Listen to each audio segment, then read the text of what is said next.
नमस्कार, बहुत स्वागत है आप सभी का। मैं हूं अभिलाष मिश्रा। आप देख रहे हैं आपकी बात छत्तीसगढ़ के चुनावी रण में उतरने से पहले बीजेपी और कांग्रेस जनता के पास जाने की तैयारी में जुट गए हैं।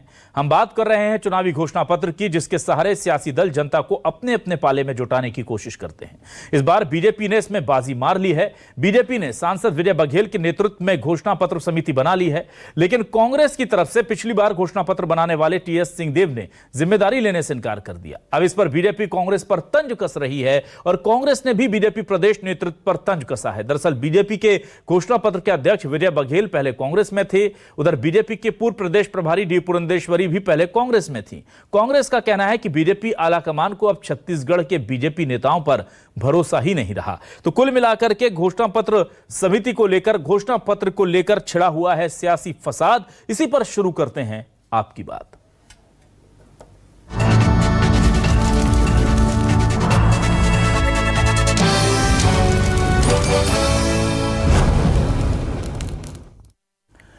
और आइए सबसे पहले आपको सुनाते हैं टीएस सिंहदेव जो उप मुख्यमंत्री हैं, उन्होंने कैसे कहा है कि वो नहीं चाहते कि घोषणा पत्र समिति के अध्यक्ष पद की जिम्मेदारी उन्हें दी जाए।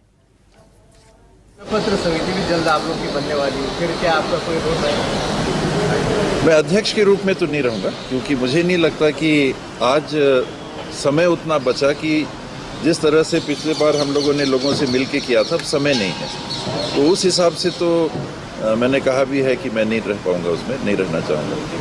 सदस्य के रूप में, दूसरे रूप में योगदान करना, फीडबैक देना, वो हमेशा उपलब्ध है। तो सुना आपने क्या कहा, और इस पर बीजेपी कैसे तंज कस रही है, ये भी सुनिए। देखिए, पिछली बार तो घोषणा पत्र जो जिस तरीके से झूठ परोसा गया, और मैं टीएस सिंहदेव जी का बयान देख रहा था, उन्होंने घोषणा पत्र समिति के अध्यक्ष बनने से इनकार कर दिया। इस बात से साफ जाहिर होता है कि वो इस बार किसी और के सर पर इस झूठ को परोसना चाहते हैं, ठिकरा फोड़ना चाहते हैं, और उसके तहत में अब नए नए चेहरे को ला करके घोषणा पत्र समिति बना रहे हैं, घोषणा पत्र का अध्यक्ष बना रहे हैं। और जो पुराने लोग हैं वो पीछे हटते जा रहे हैं, क्योंकि उनकी कोई भी घोषणा जमीनी स्तर पर लागू नहीं हो पाई, क्रियान्वित नहीं कर पाई ये सरकार। पिछले घोषणा पत्र के जय और वीरू, उसमें से जय ने साथ छोड़ा या वीरू ने साथ छोड़ा, अब ये एक अकेला रह गया। और उन्होंने कह दिया टीएस सिंहदेव जी ने कि मैं घोषणा पत्र की समिति में नहीं रहूंगा।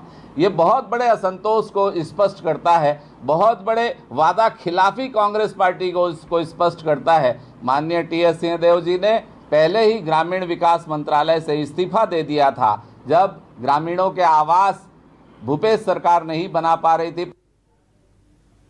और आइए अब देखते हैं सीएम भूपेश बघेल ने क्या कहा है, कैसे जवाब दिया है बीजेपी को।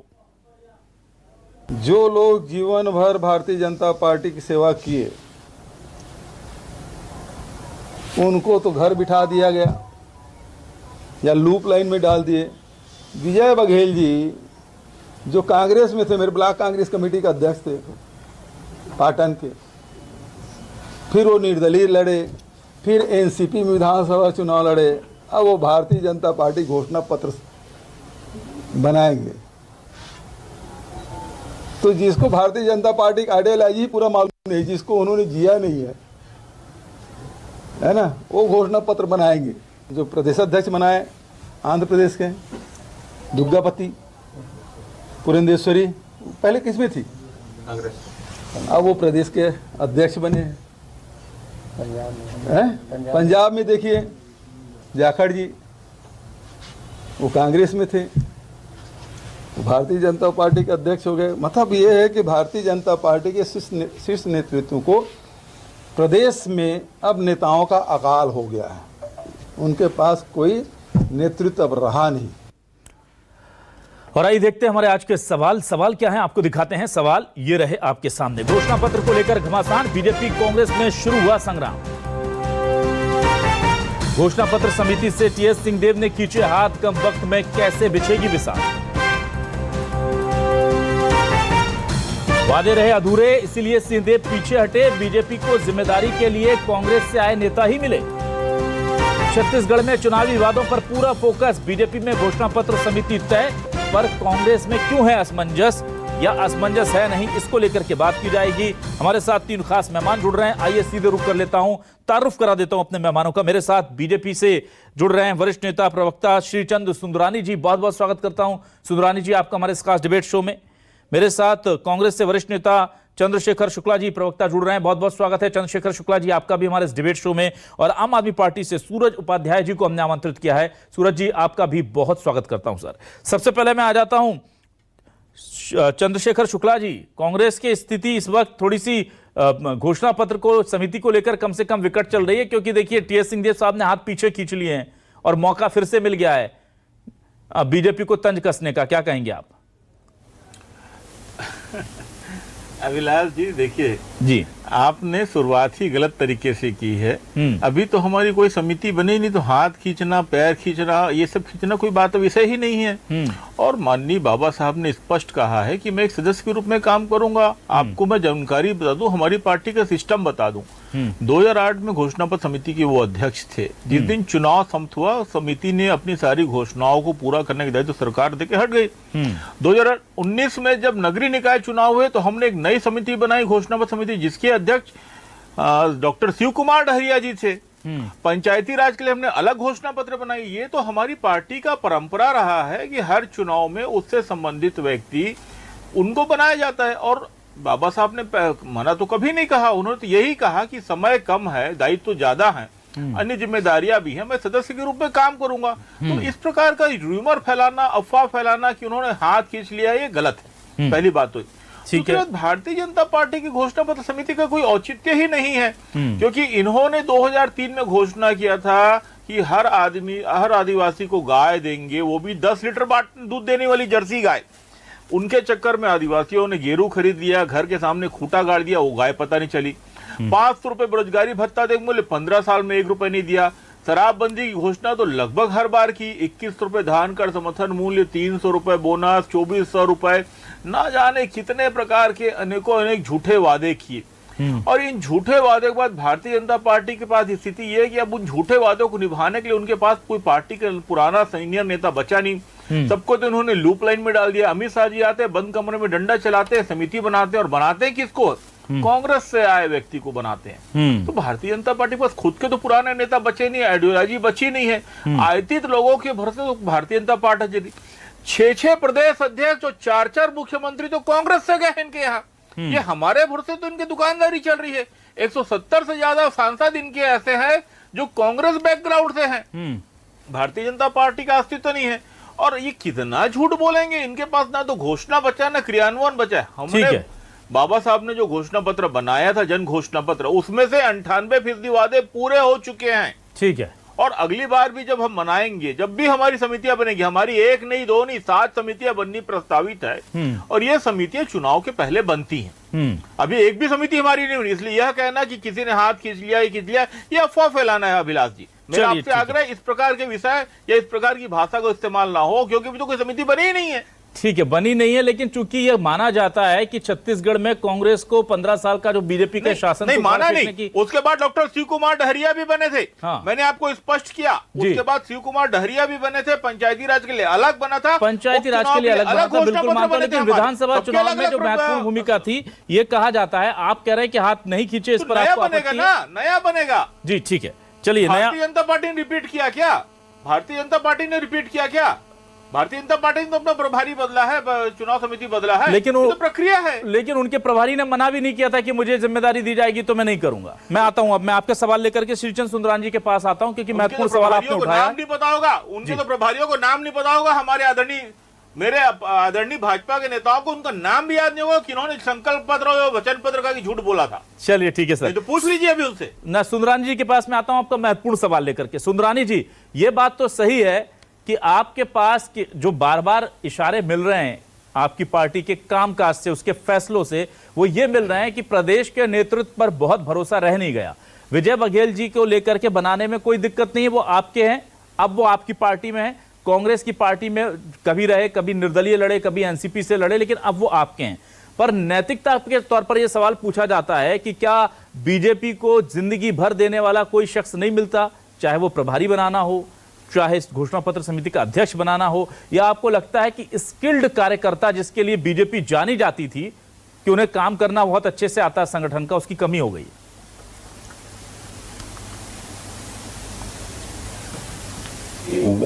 चुनाव को लेकर बहुत सारी कमेटियों का गठन होना है, कुछ कमेटियों का गठन प्रारंभ हुआ है। विजय बघेल जी भारतीय जनता पार्टी के सांसद हैं, वो पूर्व में कहाँ रहे, कैसे रहे, क्यों रहे, ये विचार नहीं है। यहाँ तो भारतीय जनता पार्टी जिसको शामिल करती है उसके ऊपर विश्वास व्यक्त करती है। और भूपेश बघेल जी एक लंबे अरसे से भारतीय जनता पार्टी का काम कर रहे हैं। वो पुरंदेश्वरी जी की बात कर रहे हैं। दुर्भाग्य से जब वो प्रभारी थी तो ये आरोप लगाते थे पुरंदेश्वरी जी पे, आज उनको लग रहा है कि वो कांग्रेस से गई हुई हैं। अगर ये बात करें पंजाब के अध्यक्ष जाखड़ जी की, तो ये अपने अच्छे लोगों को संभाल नहीं पाए साहब। इनकी विफलताएं हैं, ये किसी पे भरोसा नहीं करते, अपने लोगों को दरकिनार करते हैं। हर राज्य में तो फूट की स्थिति है। अब रातवाल चुनावी घोषणा पत्र में विजय बघेल जी को अध्यक्ष बनाया गया, निश्चित रूप से संयोजक बनाया गया, 31 सदस्यीय समिति बनाई गई। अब बात कांग्रेस की हम करते हैं। हमारे किसी व्यक्ति ने मना थोड़ी किया। टीएस सिंह देव बाबा तो खुलेआम अखबारों में बयान दे रहे हैं, मीडिया के सामने रूबरू हो रहे हैं, इलेक्ट्रॉनिक मीडिया में कह रहे हैं कि बहुत हो चुका, मैं अभी जवाबदारी नहीं लूंगा, समय भी नहीं बचा, एक सदस्य के रूप में सलाह देनी होगी, दे दूंगा, जो सलाह मांगी जाएगी दे दूंगा। क्योंकि टीएस सिंह देव बाबा कहीं न कहीं बहुत ईमानदारी से के रास्ते पे चलने वाले नेता हैं। उनको ये महसूस हो रहा है कि उनसे जो 36 वादे जो घोषणा पत्र में करवाए थे, जो घूम घूम के जनता से लेके आए थे, वे 36 में से 6 वादे भी पूरे नहीं हुए। तो टीएस सिंह देव बाबा फिर जनता के बीच में कैसे जाएंगे, फिर पूछने कैसे जाएंगे? क्योंकि जनता तो सीधा सवाल करेगी कि टीएस सिंह देव बाबा, आपने 5 साल पहले हमसे कहा था हम शराबबंदी करेंगे, आपने किया नहीं। बेरोजगारी भत्ता भी आखिरी समय में आपने चुनाव से 3 महीना पहले देना प्रारंभ किया। ठीक है। संपत्ति कर शहर के लोगों को आधा करने की बात की थी, संपत्ति कर आधा तो किया नहीं, यूजर चार्ज लगा दिया। स्वयं सहायता समूह की बहनों के ब्याज माफ करने की बात, कर्ज माफ करने की बात की थी, वो हुआ नहीं। तो ये सारे वर्ग पूछेंगे ना टीएस सिंह देव बाबा से, बिल्कुल पूछेंगे सर, उन्हें जवाब भी देना होगा, इनकार किया, उन्हें जवाब देना होगा। लेकिन एक सवाल तो आपसे भी पूछ रहे हैं ना सर, और ये आम लोग तो छोड़िए, आम लोग तो पूछ ही रहे हैं, मीडिया तो पूछ ही रहा है, कार्यकर्ता आपका जो है वो भी पूछ रहा है, वो कार्यकर्ता ये भी पूछ रहा है कि प्रदेश प्रभारी बाहर से, मतलब कि कांग्रेस से आया हुआ जो आपका चुनाव समिति का अध्यक्ष है, घोषणा पत्र समिति का, उसको आपने वो बाहर से आए हुए हैं, सीएम के चेहरे के लिए कुछ अभी तय नहीं हो पा रहा है, तो एक असमंजस की स्थिति, इससे प्रदेश नेतृत्व को लेकर के सवाल खड़े होते हैं। इसका क्या आपके पास वैलिड काउंटर है सर? अभिलाष जी, कौन बाहर से आया? विजय बघेल जी छत्तीसगढ़ के हैं भाई, मुख्यमंत्री जी के विधानसभा क्षेत्र से आते हैं। वो बता रहे हैं कि वो मेरे लोकसभा क्षेत्र के सांसद जब बघेल साहब के सामने भारतीय जी बघेल साहब के साथ काम करते थे, वो यही तो बता रहे हैं कि इनके पास अपने लोग नहीं। आपका तो सबसे बड़ा, दुनिया का सबसे बड़ा संगठन, मुझे ये समझ में नहीं आता सर, दुनिया का सबसे बड़ा संगठन छत्तीसगढ़ में आकर के दिक्कत कहां आ रही है? छत्तीसगढ़ के स्थानीय नेता जो जन्म से, जो पूरी उम्र लगा दी उन्होंने, उनमें से कोई अच्छा आदमी नहीं निकल कर आता है क्या? उन्हें भी दीजिए, पर इन्हें भी मौका मिलना चाहिए। नहीं, अभिलाष जी अगर दूसरे दलों के अच्छे लोग हमारे दल में आते हैं, अभिलाष जी श्रीचंद भैया को दे देते। अच्छा, इन्होंने मैं अभी चंद्रशेखर शुक्ला जी से पूछना चाहता हूँ, अभी तक CSIDC का विभाग 5.25 साल तक खाली रखा गया। भारतीय जनता पार्टी से 77 साल के बहुत ही वरिष्ठ नेता, सम्मानीय नेता नंद कुमार साय जी कांग्रेस में चले गए और 8 दिन के अंदर उनको CSIDC का 15 दिन के अंदर चेयरमैन बना दिया। मुझे तो बड़ा दुख होता है। चंद्रशेखर शुक्ला जी बेचारे संघर्ष के साथी, चंद्रशेखर शुक्ला जी काउंटर तो अच्छा किया सुंदरानी जी ने, क्या आपके पास लोग नहीं थे जो जन्म से कांग्रेस की सेवा कर रहे थे? 15 साल आपने, शुक्ला जी को बनाया जाता तो मैं बधाई देता ना। सुंदरानी जी, आपका सवाल बिल्कुल ठीक है, 15 साल कांग्रेस के लोगों से आपने झंडे उठवाए और उसके बाद जब पद बांटने की बारी आई तो बीजेपी से जो आए थे उन्हें दे दिए। बेचारे संघर्ष किए ना ठीक है, मैं आऊंगा आपके पास, ठीक है, शुक्ला जी के पास आऊंगा, लेकिन सूरज उपाध्याय जी इस वक्त बैठे हुए हैं। सूरज उपाध्याय जी के पास एक बार जाने की इजाजत दीजिएगा, फिर मैं शुक्ला जी के पास इस सवाल को लेकर आऊंगा। सूरज उपाध्याय जी, मुझे बताइए, जो दल बदलने का खेल है इसको आप कैसे देखेंगे? क्योंकि मुझे बड़ा इंटरेस्ट है, आम आदमी पार्टी में भी कुछ पार्टियों से टूटकर लोग आ रहे हैं, तो आप क्या कहेंगे? आप इससे गलत कहेंगे, सही कहेंगे? बाहर से आने वालों को बड़ी जिम्मेदारियां दी जाएं, जो पार्टी को खड़ा कर रहे हैं जमीनी स्तर के कार्यकर्ता, उन्हें कहा जाए कि आप वेट कीजिए, यह परंपरा ठीक है क्या? अभिलाष जी, पहले तो मैं ये जो घोषणा पत्र समिति की बात चल रही है, इसमें आप ये देखेंगे कि दोनों पार्टियां अपनी दुकान चलाने के लिए तो घोषणा पत्र समिति का अध्यक्ष मनोनयन करने की प्रक्रिया चल रही है। ऐसी कोई समिति बनाएंगे क्या जो ये देखे कि जो घोषणा पत्र में इन्होंने वादा निभाया वो वादा पूरा हुआ कि नहीं हुआ। इनके बहुत सारे वादे अधूरे हैं। 10 लाख युवाओं को नौकरी देने की बात हो, वो 2500 रुपया भत्ता देने की बात हो, अनियमित कर्मचारियों को नियमित करने की बात हो, स्वास्थ्य कर्मचारियों को नियमित करने की बात हो, आज सरकार के सारे विभाग एक साथ मिलके बेमियादी हड़ताल पे जाने की बात कर रहे हैं। 145 ऐसे संगठन हैं जो हड़ताल पे जाएंगे। मतलब सरकार का जो क्रियान्वयन है कार्यों का, वो सरकारी कर्मचारी करते हैं। अगर वो नाखुश हैं तो इनकी क्या स्थिति होगी। अब अगर हम बात करें दूसरी पार्टियों से आने का, तो अभी ये बोल रहे थे सुंदरानी जी, तो ये जो हेमंत बिश्व शर्मा आए हैं, ये जो नारायण राणे आए हैं, ये जो शुभेंदु अधिकारी आए हैं, ये सब कहां से आए हैं? आप दूसरे को बोल रहे हो, पहले अपने गिराबान में झांक के देख लो। और जहां तक हम आम आदमी पार्टी की बात करते हैं सर, इन्होंने 3 महीना एमसीडी में मेयर का चुनाव नहीं होने दिया भाजपा वालों ने, और हमारा एक पार्षद नहीं तोड़ पाए, विधायक तो बहुत दूर की बात है। और कांग्रेस के साथ तो यह है कि सर यहाँ पे सस्ते दाम पे विधायक बेचे जाते हैं। जिस स्टेट में सरकार बनाने के लिए विधायकों की जरूरत हो, कांग्रेस से संपर्क कर लो, भाजपा की सरकार बन जाएगी। ठीक है, चंद्रशेखर शुक्ला जी आपके पास आता हूं। देखिए, बहुत बड़ा सवाल किया था, आदिवासी नेता को लाते हैं और उन्हें एक ऐसा पद जो आपने 4.5 साल बचा के रखा हुआ था वो दे दिया। अगर आपके लोग जो 15 साल मेहनत कर रहे थे, विपक्ष में डंडे खा रहे थे, कुर्ते फटवा रहे थे, कई तो बड़े रायपुर में बड़े अच्छे नेता हैं जो बेचारे पूरे संघर्ष करते रहे, उनमें से किसी को दे देते। अब आपने सवाल पूछा है तो ये जवाब भी आपको देना होगा कि आप भी तो वही कर रहे हैं जो बीजेपी कर रहे हैं। चंद्रशेखर शुक्ला जी बहुत अच्छे नेता हैं। देखिए, दोनों एक दूसरे को कितना सम्मान देते हैं, दोनों चाहते हैं कि बहुत तरक्की करें एक दूसरे को। अच्छी बात। शुक्ला जी बोलिए। देखिए सुरजान जी भैया, आपका स्नेह और आशीर्वाद मेरे ऊपर सदैव बना रहे, इसकी कामना के साथ मैं आपको बता दूं कि मैं पार्टी का प्रभारी महामंत्री था, जो प्रदेश अध्यक्ष के नीचे का पद होता है, नंबर 2 का पद होता है। उससे बड़ा सम्मान पार्टी और कुछ नहीं दे सकती। देखा जाए तो संगठन सर्वोपरि होता है, ये आप भी जानते हो, मैं भी जानता हूँ। किसी मंत्री से, किसी सत्ता से, किसी सरकार से बड़ा पद होता है महामंत्री का पद संगठन में, और मैं उस पद में था, प्रभारी महामंत्री की। तो ये कहना कि मुझे नहीं मिला, आपका गलत शब्द है। दूसरा चीज ये कि अभी आपने खुद कहा कि माननीय नंद कुमार साहब जी इतने वरिष्ठ हैं, इतने बड़े राजनीतिक नेता, इतने सम्मानीय नेता है, तो भाई जब इतने वरिष्ठ हैं, इतने बड़े, इतने सम्मानीय नेता है, आपने सम्मान नहीं दिया और हमने इतने वरिष्ठ व्यक्ति को जो आदिवासी समाज से भी आते सम्मान दिया, आपके पेट में क्यों दर्द हो रहा है? क्या आपकी आदिवासी बेल्ट में जो छोड़ी बहुत साख थी वो भी समाप्त हो गई? नंद कुमार साहब जी के आने के बाद वास्तव में यही हुआ है, जो आपकी थोड़ी बहुत साख सरगुजा या बस्तर में बची और आदिवासी वो समाप्त तो हो चुकी है आपकी। आदिवासी नेता नहीं था है, लेकिन सुनिए अच्छे और अच्छे आ जाने से हम 1 और 1 11 हो गए हैं। अब 1 और 1 11 हो गए हैं। अब अच्छे लोगों को लाते हैं और आप लाते हैं अजित पवार को, छगन भुजबल को, आप लाते हैं दिलीप पाटिल को, आप लाते हैं दुष्यंत चौटाला को, जो इनके ऊपर सैकड़ों आरोप लगे हुए हैं, जिनके ऊपर खुद आप आरोप लगा के ईडी का केस बनाते थे, अब उनको संगी साथी बना के सहयोगी बना लिए हैं, दिल मिला लिए हैं, आपका जेब मिल गया है, आपका दिल मिल गया है, आप पता नहीं कौन कितने भ्रष्टाचार में लिप्त हो गया है। ये तो आपकी सच्चाई है।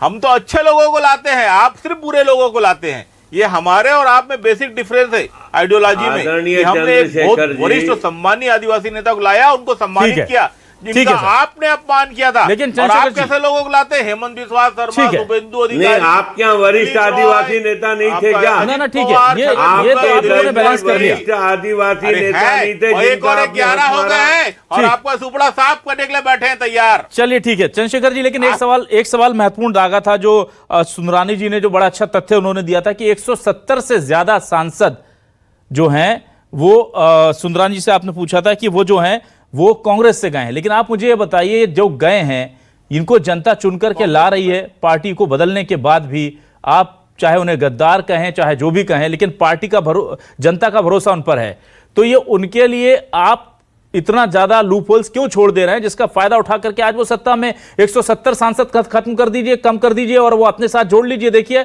सत्ता में फिर कौन होता है। तो ये कांग्रेस का जो घर टूट रहा है जिसके लिए भले आप ये कहते हैं कि बीजेपी लेके जाती है, पर जाने क्यों देते हैं आप? देखिए बिलास जी, ये बहुत गहन प्रश्न है और सबसे बड़ा चीज है कि हमने कभी आइडियोलॉजी के साथ, कभी देश के संविधान के साथ, कभी सत्ता के लिए हमने समझौते नहीं किए हैं। हमने मक्कारी गद्दारी और देश को आग में जला के, आज देखिए कि मणिपुर जल रहा है और भी कई राज्य में अशांतियां है, उधर केरल में अशांति है, सभी जगह शांति, लेकिन हमने सत्ता पाने के लिए, सत्ता के लोभ में इस प्रकार के अनैतिक गठबंधन नहीं किए। देश की जनता कांग्रेस को उसके आइडियोलॉजी के नाम से वोट देती थी। ये दंगे भड़का के, अशांति फैला के, आज जाके देखिए ना, जो बोला करते थे कि धारा 370 हटने के बाद जम्मू कश्मीर में प्लाट खरीदेंगे, एक पर टमाटर नहीं खरीद पा रहे हैं। तो ऐसी पार्टी ऐसे असंतोष फैला के छद्म राजनीति और तुच्छीकरण और क्षुद्र स्वार्थ के लिए जो राजनीति करती है भारतीय, जम्मू कश्मीर प्लाट लेने की बात होती थी ना, एक बार टमाटर नहीं खरीद पा रहे हैं ये लोग। चलिए ठीक है। राजनीति की बात करते और आप चाहते हैं कि कांग्रेस भी आइडियल चल जाए। हम उस टाइप के समझौते करने वाले लोग नहीं हैं। ठीक है सुंदरानी जी, आपसे मैं ये जानना चाहता हूं कि आपको लगता है कि जो चुनावी तैयारियां हैं संगठन की हों या पार्टी की दूसरी तैयारियां, उसमें बीजेपी आगे निकल गई है? चुनावी घोषणा पत्र समिति के आपने ऐलान कर दिया है, तमाम हम देख रहे हैं संगठन में मैराथन बैठक हो रही है, अमित शाह जी एक बार फिर आने वाले हैं, अचानक से सुना है, तो क्या आपको लगता है कि कांग्रेस को पीछे छोड़ा आपने इन तैयारियों में? देखिए, अब तो कांग्रेस हर क्षेत्र में पीछे होते जा रही है। चाहे हमने बूथ के मैनेजमेंट की बात हो, अभी इन्होंने शुरू किया, हम पौने 5 साल से आवाज देंगे शुक्ला जी की प्लीज। हमने चुनावी घोषणा पत्र समिति, हमने चुनावी घोषणा पत्र समिति बना दी। हम अमित शाह जी 2 बार छत्तीसगढ़ आ गए, प्रधानमंत्री जी आ गए, लगातार दौरे हो रहे हैं। कहीं न कहीं कांग्रेस के खिलाफ एक असंतोष का माहौल पूरे प्रदेश में दिख रहा है। कौन था? आप इनसे यही पूछ लीजिए, मैं तो घोषणा बिल्कुल पत्र याद है, नहीं पूछूंगा। बिल्कुल याद है कि 2008 में, 13 में, 18 में कौन था आपका और किससे आपने झूठ बोलवाया था? ठीक है, और उस समय के वादों का क्या हुआ था? देखिए, हमारे घोषणा पत्र समिति के 2013 और 2018 में आदरणीय बृजमोहन अग्रवाल जी संयोजक थे। बृजमोहन अग्रवाल जी, बता तो रहा हूँ। कमेटी तक में नहीं रखा आपने, अभी कमेटी तक में नहीं रखा। अरे क्या हाल अभी किया, कमेटी तक में नहीं रखा। अरे बृजमोहन अग्रवाल जी हमारे बहुत वरिष्ठ नेता हैं और बहुत सारे मुद्दों में उनका उपयोग पार्टी कर रही है। शुक्ला जी का ये पॉइंट है कि सुंदरानी जी की बाबा साहब ने खुद कहा, आपने संयोजक वगैरह जो है उनको नहीं रखा, लेकिन हाँ ये बात सही है कि उन्होंने अपनी तरफ से, बृजमोहन अग्रवाल जी ने कभी आकर नहीं कहा कि मैं नहीं बनूंगा। मेरे पास लास्ट में एक थोड़ा सा समय बचा है, सूरज उपाध्याय जी के पास आने की इजाजत चाहूंगा। सूरज उपाध्याय जी, आप लोग क्या किस तरह से इस रणनीति को काउंटर करेंगे और कितनी तैयारी हो गई है? आपका घोषणा पत्र का कैसा होगा? तमाम समितियां बन गई हैं, बनेंगी, कैसे आप काम करेंगे? क्योंकि एक जो आपने बड़ी रैली की है वो वाकई में बहुत उत्साहवर्धक है, कम से कम एक नई नवेली पार्टी के लिए। अभिलाष जी, हमारी पार्टी में लोग एक एक गांव तक जा रहे हैं, एक एक कस्बा तक जा रहे हैं और लोगों की क्या समस्या है, एसी रूम में बैठ के घोषणा पत्र नहीं बनेगा। जनता की क्या समस्या है वो हम इकट्ठा कर रहे हैं। हमारे घोषणा पत्र में ये 270 आत्मानंद स्कूल नहीं होंगे, प्रदेश के सारे सरकारी स्कूलों का उन्नयन होगा। जितने भी प्राथमिक स्वास्थ्य केंद्र, सामुदायिक स्वास्थ्य केंद्र दोनों सरकारों ने बंद किया, उसको चालू किया जाएगा। जो डॉक्टरों के 8,728 पद रिक्त है उसको भरा जाएगा। शिक्षकों के जो 69,871 गुजरात पद की रिक्त क्या विधा हैं, उनको होगा भरा आपका? जाएगा। एक सीट नहीं जीतेंगे। जिनके पास शिक्षकों को वेतन देने के पैसे ना हो, जिनको शिक्षकों की भर्ती करने का समय ना हो, जिनके पास डॉक्टरों को भर्ती करने का समय नहीं हो, वो क्या शिक्षा और स्वास्थ्य देंगे? और जनता के प्रति कितने जवाबदार है कि छत्तीसगढ़ में स्वास्थ्य कर्मचारी हड़ताल पे है। लोग अगर बीमार पड़ेंगे तो किससे इलाज कराएंगे? ये है। सरकार की नीयत है, ये इनकी नीयत है। ये हमारे ऊपर उंगली उठा रहे हैं। पहले अपने गिरेबान में झांके कि सारे विभाग इनके आंदोलन। दिल्ली का शराब मॉडल भी उपयोग करोगे छत्तीसगढ़ में, उपाध्याय जी? जी पहले तो 2 साल का बोनस क्यों नहीं दिया वो बताओ। चलिए, तो दोनों बहुत सारे पार्टियां आरोप बताओ, हैं एक 2 दूसरे साल पर का लगाने बोनस को। क्यों नहीं दिया? आप बहुत ये सारी तो दावा वजह है, है दिल्ली- सियासत में मुस्कुराने को, लेकिन आम जनता को फर्क सिर्फ इससे पड़ता है कि कौन सा वादा इस बार लेकर कौन सी पार्टी आएगी उन्हें रिझाने को। और वादे आएंगे तो क्या पूरे होंगे? 10% होंगे, 20% होंगे? क्या उन वादों में बाद में कंडीशन अप्लाई हो जाएगी कि नहीं, अभी इसमें ऐसा नहीं है इसलिए वैसा नहीं कर सकते? और ये तमाम चीजें जो हैं इस बार छत्तीसगढ़ की जनता बहुत ध्यान से देखेगी। कुछ वादों को लेकर के ये कहा गया कि चूंकि हालात वैसे नहीं हैं इसलिए पूरे नहीं हो पा रहे। बीजेपी ने भी अपने 100% वादे पूरे किए होते तो आज वो सत्ता से बाहर नहीं होती। आम आदमी पार्टी पहले भ्रष्टाचार के खिलाफ एक अच्छी छवि लेकर आई थी, लेकिन हाल के दिनों में वो भी भ्रष्टाचार के कई बड़े आरोपों में घिरी है। इसलिए छत्तीसगढ़ की जनता के सामने चुनौती बड़ी है। देखते हैं वो किसे चुनती है। बहुत शुक्रिया चंद्रशेखर शुक्ला जी, श्रीचंद सुंदरानी जी, सूरज उपाध्याय जी मेरे साथ जुड़ने के लिए, इस डिबेट का हिस्सा बनने के लिए। तमाम दर्शकों को शुक्रिया। नमस्कार।